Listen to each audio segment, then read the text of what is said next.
Hello, my beautiful people. Before I start the video, I'd like to thank you guys for giving my female idols video a lot of love so far. I know it doesn't mean much, but it means a lot to me considering that it just started out last month.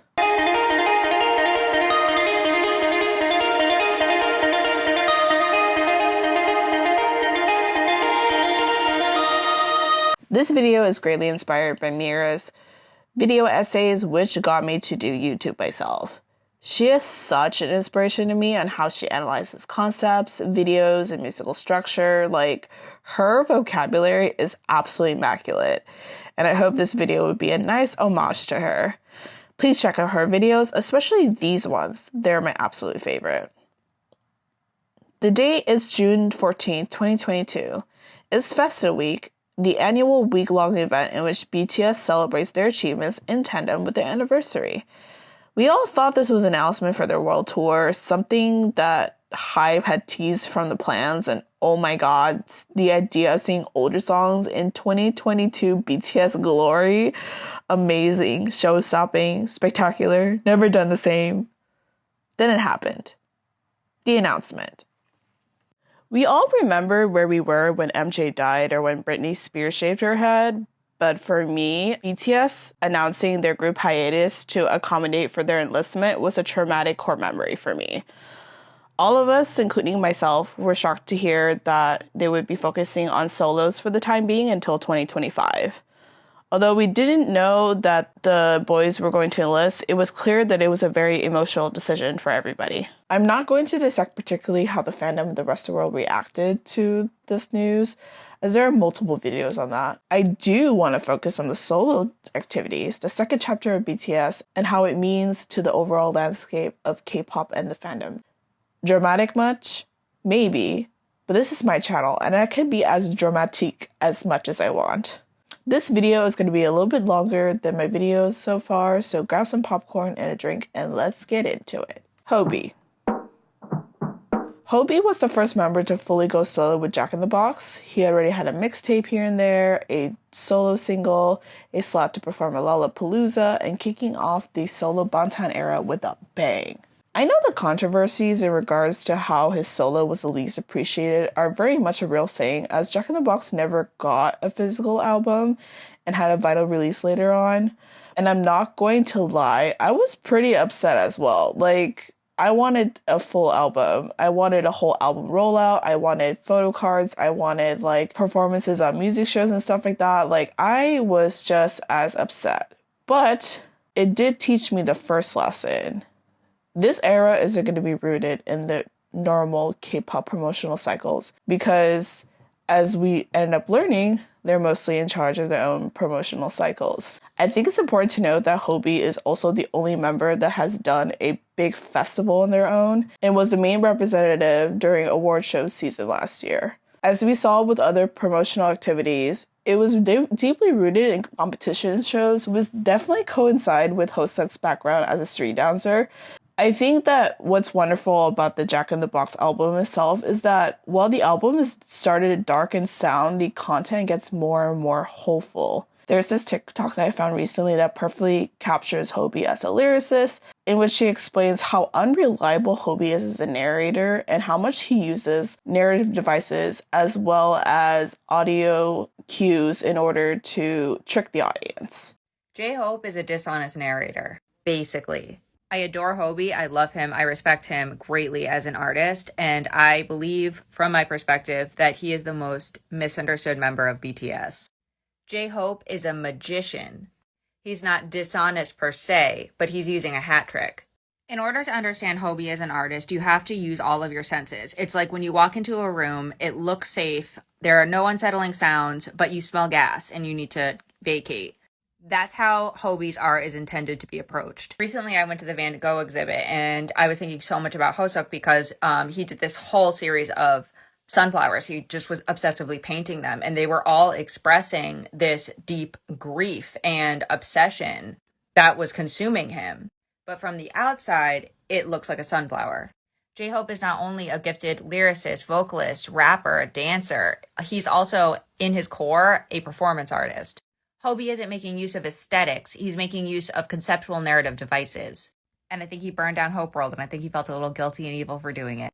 Because reality is scary. But hope can still exist in reality. Needless to say, Jack in the Box presented a new version of Hobie in a way that may seem dark on the surface, but does a sneak attack on the vision of hope, showing to us that, yeah, while J-Hope may be a facade at first, he's still amidst the light that people look for, or at least is comfortable in that now. This was evident in how purposeful the camera work was for the stage at Mama, a show that has been known for the shittiest timing possible with awkward zoom-ins and shaky camera work. There was a clear and steady focus of Hobie's movements, as well as ensuring the images created by the dancers were present during war and arson. Even as an avid watcher of Mama, the film language during Hobie's set was absolutely incredible, and I definitely commend whoever who was in charge of the production for that section, because they really captured Hobie's artistic performance style pretty well in otherwise a typical slew of boring, just elevated live performances. It was also beautiful to see the pure performance art that Hobie delivered during these shows. If there's anything we know about BTS, it's that they're very specific and calculated on the way they perform. We saw this at Lollapalooza with the Jack in the Box imagery, in which he literally jumps out of the box, followed by motifs of dark hues of red and purple, as he's in this all-black ensemble to a all-white one-piece where he is surrounded by brighter colors. The Lolla set still remains to be one of my favorite performances from Hobie, because he tests the limits of being a visual artist, creating two images of himself, his dark side, the side that he's promoting, as well as his J-Hope persona, and merging it together to show that, yeah, he's pretty much capable of being both. He's not all theatrics though, because on the street we saw the origin story of Hobie, and his love for dancing began and it ends his journey for now. It's heartwarming to see how also BT21's Mong also plays a big part in his departure to the military. Just as Mong takes off his mask, Hobie is taking off his as well. Which leads me to another lesson that I learned. We're about to see a more fleshed out version of the members, and it's not a complete departure of their image in BTS.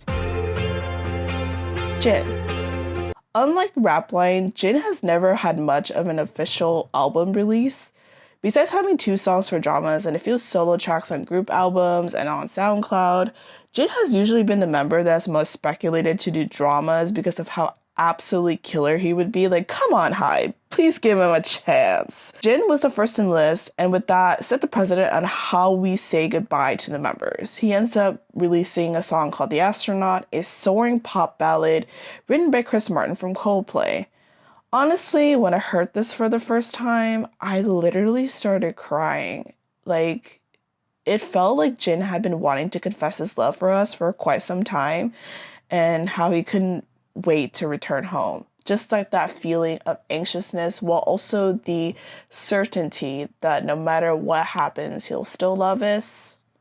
How can you not cry at that?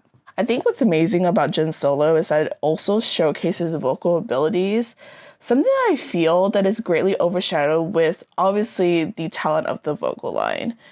He emitted a burst of love and affection, the kind of energy that I just absolutely just freaking adored. And honestly, his solos have been my favorite in the vocal line because of how deeply raw and emotional his voice is.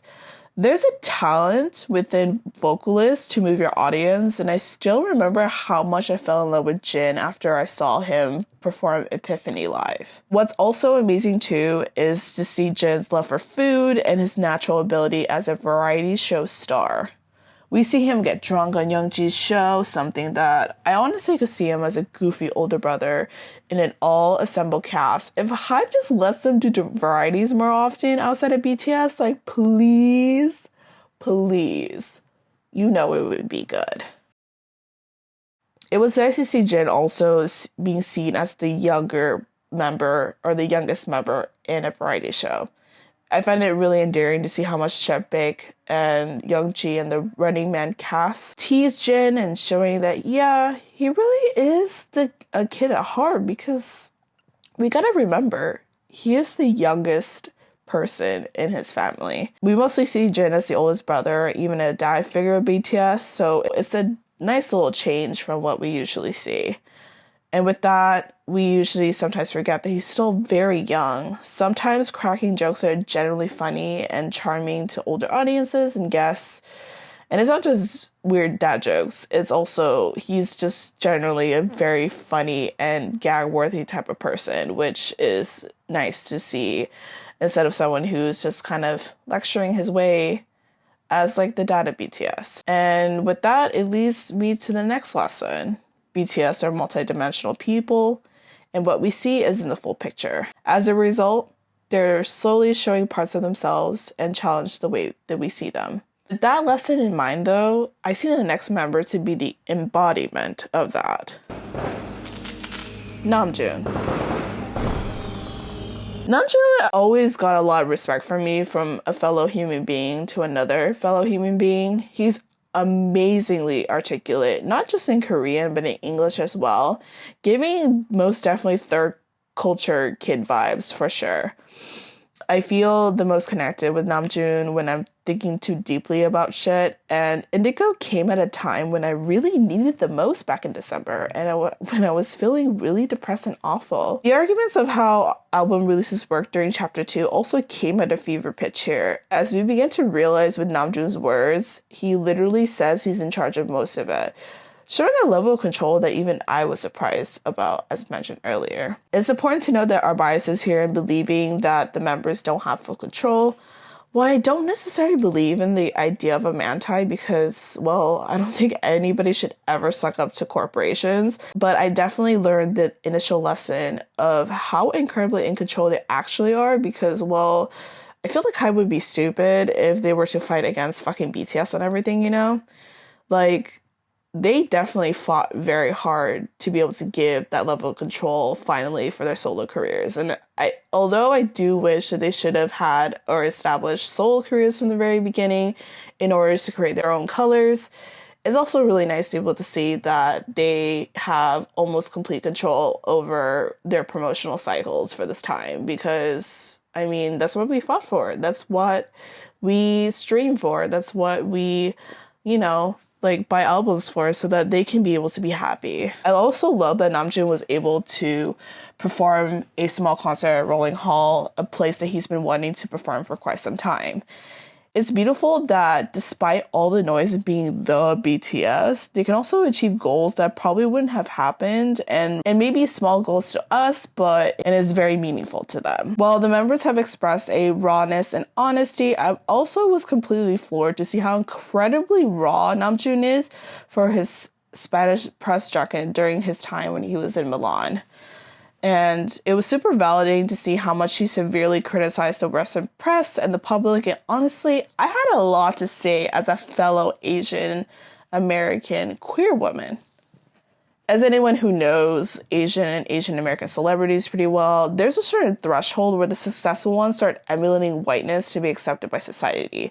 Like, all of a sudden, they always end up being problematic by being anti-Black or being homophobic or being sexist or whatever because, well, most of us are kind of raised in conservative values, so not gonna lie, I was kind of scared that Namjoon would start teetering to this category. Not saying that he would be ignorant, to say the least, but there's always that fear because we've seen it happen over and over again.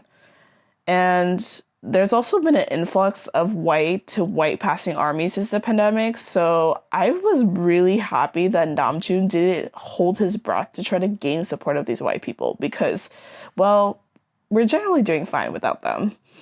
I was honestly really doubtful at first that this young, scrappy, and hungry Namjoon is still there, or if I was merely projecting my leftist views onto him, but after seeing how incredibly in line his views are to mine and the desire to lift up people of color's voices and how much he wants the industry to change, I was like, yeah, he's still in there. That young, scrappy, and hungry Namjoon is there. Which leads me to my next lesson. Trust BTS. Trust that their old them is still in there no matter what the noise outside may be. Jimin. If you're noticing a theme here, showing their true colors is like literally what Chapter 2 Bangtan is all about. No one showcases their true colors as much as Jimin did with Face. At this point, we were starting to get some brand ambassador roles with most of them, especially Jungkook. Please drop that CK ad. I swear to God, like, I will do anything for that to happen. First of all, I can't talk about Jimin's solo promotions without talking about Vibe, a song that definitely started up a whole storm between the biggest mortal enemies of K-pop. Maybe because I was a VIP and now an ARMY, but I really liked Vibe. It was a nice little pre-release for both of them, a nice sampler, if you will. Let's pause for a second, because I love to talk about VIPs and ARMYs, and honestly, this is my calling to ask if there's anybody out there who used to stan Big Bang and now stan BTS, because I need more of y'all around, okay? Like, anyways, I genuinely love this collab because it also introduced Youngbae to the rest of the group, and for me, seeing the level of respect that Youngbae has for BTS made a lot of sense to me, and I'm not gonna lie, I am just as protective about BTS as everybody else does, and I know that some people who don't know Youngbae that well may be really hesitant to present, you know, a member of BTS to Big Bang, but I'm gonna be honest, if there's any Big Bang member who is worthy enough to be friends with BTS, I'm just glad that it's Youngbae. And no, I would not elaborate on it because it's honestly, like, too much to even talk about, and not that I really care about being dragged by, like, the 15 VIPs that are left, but, like, I will put a cap on that for now. Which leads me to my next lesson. Trust BTS's connection with people in the industry. Some, though, but not all. They're here to help, guide, and cover them in ways that we cannot do it. I know this is a hard lesson for many of us because there's just some people who just don't understand them, but most of them, once they kind of hit their level of peak or level of fame, can definitely understand where BTS is coming from right now, or at least be able to empathize and understand that it's really hard out here. Anyways, enough of being shady, but Jimin, I'm glad to see him come out with perhaps the most bisexual coded song I've ever heard in my entire life. Yes, we're not going to sit here and assume his sexuality, but to be honest, I'm gay, and those remixes and staging for Jimmy Fallon can be any more me-coded, okay? Like, you cannot make this up when Like Crazy has a deep house and a UK Garage remix. Jimin, are you looking through my Spotify playlist? Because that's literally what I listen to outside of K-pop, besides nostalgic hits from the 90s and the 2000s. Like, come on. Face is such a conceptual album, and I fucking loved it, okay? Like, it's giving I'm Depresso Espresso, I want to club the night away, only to realize I love you all this time, which is kind of the fan fiction stuff that I absolutely love. And also the trope that I just love, like, I love you after all this time. Like, it's definitely, like, something that I just absolutely love as a concept. And Jimin, you need to stop being in my mind because, like, that's literally such a bisexual coded type of song. Anyway, in all seriousness, I love that Jimin is being in his element, which is dance and performance. Set Me Free Part 2 was this booming trap track that I didn't expect at all from him, followed by The Glory that is like crazy with the dizzying lights and some risque choreography. I love how incredibly raw it is, but now that we're a good 4 solos in, it shouldn't be a surprise. I think it's also important to also acknowledge the real feelings behind these tracks, because some people are really out here thinking that this isn't about a person. Like, it can very much be about a person as well as ARMY, and music is supposed to be like super highly interpretive, and people are not allowing them to be adult men who very much could have these connections that are both romantic and sexual and also platonic at the same time. And that leads to my next lesson. BTS chooses to be honest with us because they trust that the real ones would understand. And I'm talking about the people who allow them to be as people. Not BTS chooses to be honest with us because they trust that the real ones understand them. Meaning that we see them pass as their image of BTS. I think with all the title tracks from the boys so far, Like Crazy has been my favorite because it is the most Jimin track he ever released. Well, that is Serendipity, which is, to me, the best intro solo track ever released. Like, argue with the wall.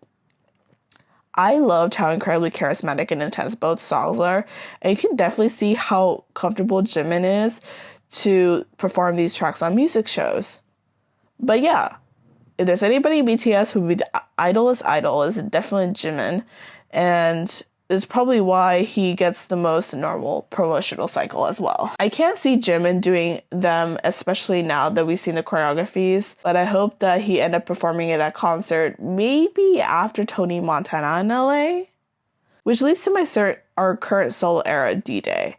Honestly, I'm quite surprised to see Mr. Min Yoon-gi will be going on tour, but even more so in a way that I thought that he would be the next in list. I knew that if there's anybody who would go on tour on their own, though, it would be Yoongi. Because, well, his songs are definitely the type of songs you would rage at a show. I don't know, because I definitely fucking would. And I will, actually. Maybe it's because it's the most recent album, but, like, I am literally in love with DJ. The hyperfixation hasn't stopped since then, and again, the rawness of the lyrics is exactly why I love Bangtan so much.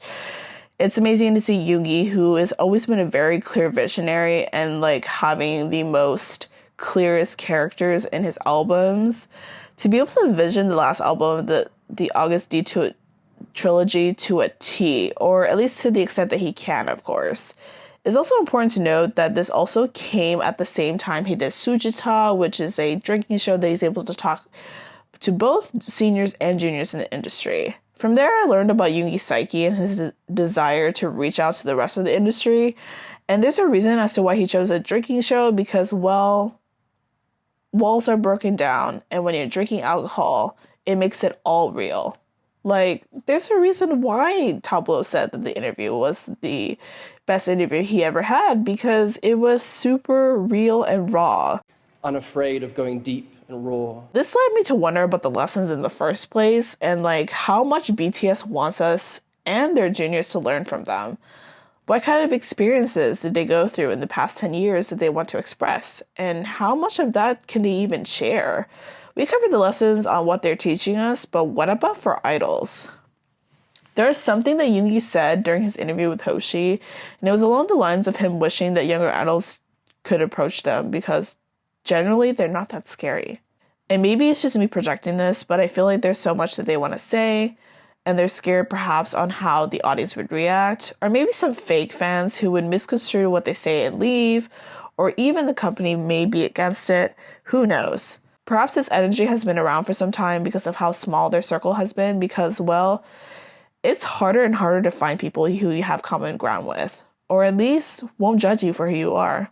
It's scary and daunting to bare yourself to an audience who knows you as this and that, and it's hard to criticize society when it's easy to cast a hypocrisy card, or to be yourself when you're scared when you're going to be seen differently if you do. It's hard to be loud and honest when society tells you to be quiet. In a way, they're showing their real vulnerable selves, the curated versions at least. Behind the glitz and glamour, there's anger, pain, heartbreak, and especially the other feelings that happened during the pandemic. Behind every smile, there are struggles, but they're here to overcome it. There's also an ease to the lyrical work as solos, especially with Yoongi. My friend noted that when Haegim got released, he does rap super fast on his rest of his discography, but there is a bit of an effortless delivery, almost like he's comfortable at this point. This kind of energy is also be seen throughout their solos thus far. Like, they don't really have to like push to be a certain type of way. They're just simply showing themselves. And I think that feeling of ease of being able to show their real sides in any way they please is such a great thing to be able to see. This is in stark contrast to like back in 2018 or even earlier when they felt like they needed to prove something, almost as if like they're scared of falling, as Yoongi has said in the past as well. This chapter Bangtan, this current Bangtan, is comfortable with their success, or at least in the headspace to be super comfortable. And I think the ultimate lesson with chapter 2 Bangtan has taught us this. It is very hard to be BTS. but it's okay. They're comfortable with the discomfort. There's a level of courage that comes from BTS to be able to bare themselves to the public, to us, and I commend them from doing so. I can't wait to see what Jungkook and Taehyun has for us, and honestly, with what they shared, I can tell it's something great.